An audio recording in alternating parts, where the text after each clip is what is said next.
Siguro maganda po na rin pong i-announce dito na napag-usapan na po namin, na sinabi ko na sa anak ko si Atty. Princess, na lahat po ng aking sweldo sa Kongreso ay ilalagay ko na po ito sa isang institusyon kung saan ito ay makakatulong na sa scholarship program ng mga kabataan po natin.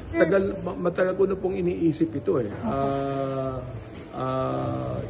yung sweldo ko po ngayong 28th Congress.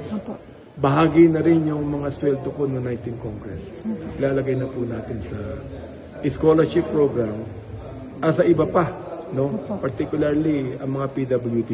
Pagkat nakikita ko na kakaunti lamang ang tulong na naibibigay sa PWD. Yes, magkakaroon po tayo ng announcement dyan later on at sana naman wala akong dumugin. Mamaya magkulang po kami.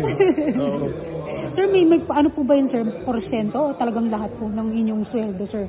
Ano lahat po ito para sa buong 20th Congress? Lahat po ng pwede natin tulungan sa District 6 na Manila. Maraming salamat po, sir.